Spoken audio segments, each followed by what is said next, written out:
안녕하십니까. 평양 24시 방송을 시작하겠습니다. 오늘 평양 24시는 북한 내부에서 발생한 충격적인 사건에 대해서 여러분께 말씀을 올리겠습니다. 그 사건은 바로 평양시 중심 내부에서 대규모의 총탄 그리고 대규모의 그 무기를 밀매하려던 자들을 인민보안국에서 적발한 이 사건들이 발생했고, 북한은 이제 노동당 조직지도부 중심으로 일반 사회에 나돌고 있는 무기, 총탄, 화공품들을 빠짐없이 회수 처리하도록 조치를 취해야 되겠다. 자, 이런 내용의 북한의 권력 중심의 핵심 간부들이 보는 이 내부 자료에 이런 것들이 나와 있습니다. 북한 같은 사회에서 무기가 밀매되고 있고 특정 도시에 유입되고 있다.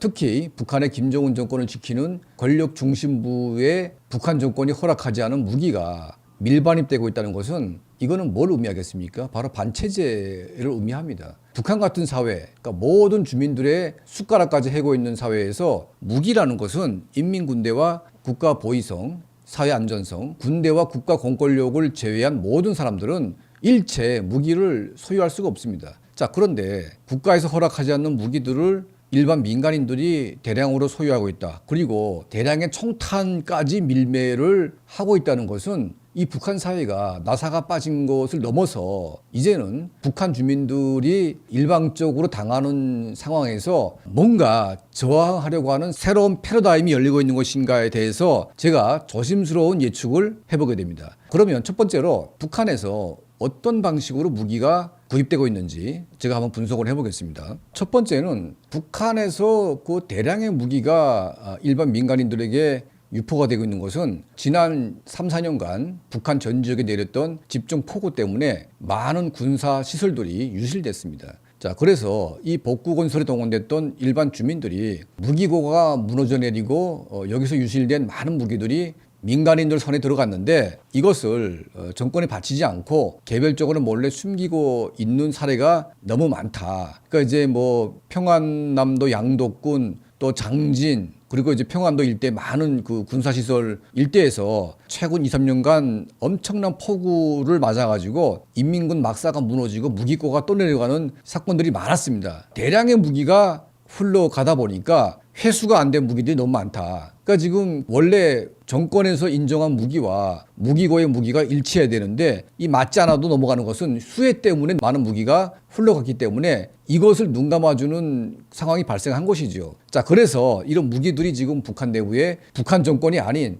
일반 북한 주민들에게 몰래 밀매가 되고 있고 팔리고 있다. 이런 예측이 하나 있고요. 두 번째는 인민군대 기강이 해이되면서 인민군대 군인들이 자기 지인들이나 일반 사람들에게 무기를 빌려주거나 또 몰래 이제 팔아먹고 등록을 제대로 하지 않는 이런 이제 엉성한 사례가 발생하고 있다고 합니다. 그러니까 지금 인민군대 내부에서 일반 민간인들이 무기 수요가 있다 보니까 이 무기들을 몰래 훔치는 이제 그런 사례가 있고요. 장부상에는 무기가 있는 거로 돼 있지만 실제는 없는. 그러니까 지금 중국이나 러시아 같은 경우도 마찬가지입니다. 군인들이 돈이 없으니까 팔아먹다 나중에 무기까지 팔아먹습니다. 그러니까 장부상에는 무기가 있는 거로 되어 있는데 실제로 까보니까 내용은 없는 거죠. 지금 북한도 인민군대가 지금 먹을 것도 안 주고 입을 것도 안 주고 정말 돈벌이가 1도 안 되는 상황에서 군인들이 지금 무기까지 팔아먹는 것이 아닌가 하는 그런 이제 생각을 안 할 수가 없습니다. 최근에 발생한 몇 가지 사건에 대해서 여러분께 말씀이 올리겠습니다. 이 사진은 이제 인민보안성 간부들이 김정은 정권을 목숨으로 지키자 이런 대회를 하고 있는 사진인데, 지금 북한 정권이 유지가 되고 있는 것은 국가보위성과 사회안전성, 경찰이 그나마 버티고 있기 때문에 유지가 되고 있습니다. 이들은 막강한 군사력과 무기를 가지고 있기 때문에 인민들이 맨손으로 저항하기가 쉽지가 않습니다.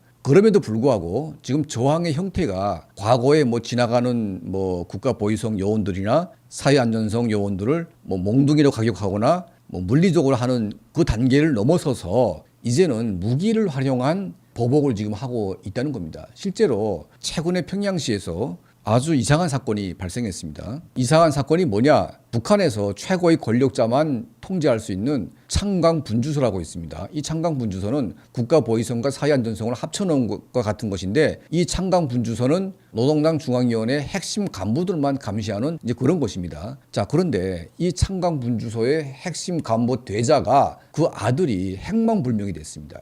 행방불명이 됐는데 몇 달 후에 그 아들이 시신이 바로 대동강변, 이게 지금 보시게 되면 북한의 평양 대동강 이 주변에는 숲이 우거집니다. 우리 서울하고 좀 다른데 저도 이제 이 대동강변에서 태어나가지고 자랐습니다. 이 대동강변에 숲이 우거지다 보니까 어떤 데는 숨어 들어가면 찾기가 힘든 경우도 있습니다. 자, 창광분주소 고위 간부의 아들이 총에 맞은 채 시체가 유기가 돼가지고 이 대동강 유보도에 방치돼 있다가 며칠 만에 찾아냈습니다. 자, 그런데 범인이 누군지 아직까지 밝혀진 바가 없습니다. 창광분주소는 이제 노동당 중앙위원회 핵심 간부들을 단속하고 그 가족을 통제하는 이제 부서기 때문에 누군가가 이 창광분주소 고위 간부에게 피해를 당했기 때문에 그 피해에 대한 보복을 한 것이 아니겠습니까? 그래서 그 유사한 피해를 본 사람들을 조사했지만 아직까지 범인을 잡지 못하고 있습니다. 문제는 대자의 아들이 총기에 의한 피해를 당했다는 것이죠. 그러니까 일반 피해가 아니고. 자, 그러다 보니까 지금 북한 정권이 더 긴장하고 있고요. 최근에 이제 김일성 일가, 강씨 일가의 또 어떤 핵심 친척이 자고 있는데 아파트에 난입한 어떤 괴한이 무기를 들고 와가지고 무기로 이제 가격을 해서 살해한 사건도 발생했습니다. 그러니까 지금까지 북한에서 범죄 행위 유형들은 무기가 아닌 일반 흉기나 뭐 다양한 도구를 활용해서 발생했다면 최근에 발생하고 있는 이 최고위층 상대로 한 사건들은 무기가 도입됐다는 것이 매우 이례적입니다. 평양 내부가 이제는 고위층 간부들은 물론이고 일반 중간 계층의 사람들도 북한 정권으로부터 보복을 당할 경우에 그냥 북한 말로 맥없이, 그러니까 힘없이 당하진 않겠다. 그러니까 언젠가 내가 당하게 되면 그만큼 내가 보복을 하겠다는 그런 심리가 깔려 있고 힘이 없기 때문에 국가가 허용하지 않는 무기들을 몰래 감추고 내가 그걸로 대항을 하겠다. 자, 이런 생각을 가진다는 것이죠. 자, 북한 정권도 겉으로 보기에는 평온해 보이지만 내부적으로는 굉장히 심각한 반발이 지금 심해지고 있고 특히 힘 있는 간부일수록 자기 개인용 무기를 몰래 감추려고 하는 그런 심리가 매우 강해지고 있다. 이 무기들은 이제 북한 내부에서 사용되는 권총들인데 뭐 인민군대가 사용하는 권총이 있고 또 국가보위성 그리고 이제 사회안전성 이런 간부들이 사용을 하고 있습니다. 이러한 무기들이 지금 북한의 반체제 또 그리고 북한 정권의 보복을 꿈꾸는 많은 젊은 사람들이 이러한 무기들을 손에 놓으려고 상당히 노력을 하고 있고 이러기 때문에 평양 시내에 무기가 밀매가 되고 있고 총탄까지 유입이 되고 있는데 그 사건이 노동당 핵심 간부들이 보는 내부 자료에 등장까지 한 것은 매우 이례적인 일이라고 생각을 하고 있습니다. 북한도 정체되어 있지만 계속 변하고 있습니다. 어떻게 변하나 사람들이 깨어나고 더 이상 김씨 왕조의 폭정에 참을 수 없는 사람들이 폭증하고 있다 보니까 그에 따르는 상상하기도 힘든 만큼의 변화가 발생하고 있는데 그 변화의 중심에는 이제는 민간인들이 맨손이 아니라 무기를 가지려고 하고 있고 많은 무기들이 손에 들어가고 있다. 자, 언젠가 북한 정권이 폭발할 때 많은 사람들이 무기를 들고 나오지 않을까 하는 그런 조심스러운 생각도 해보게 됩니다. 자, 평양 24시는 이제 북한 내부, 특히 평양 중심의 은밀한 곳에 발생하고 있는 다양한 사건들을 여러분께 자세하게 또 신속하게 말씀해 올리겠습니다. 평양 24시를 구독해 주시고 또 멤버십에 가입해 주시고 후원해 주시는 우리 많은 분들 한 분 한 분께 늘 진심으로 감사드립니다.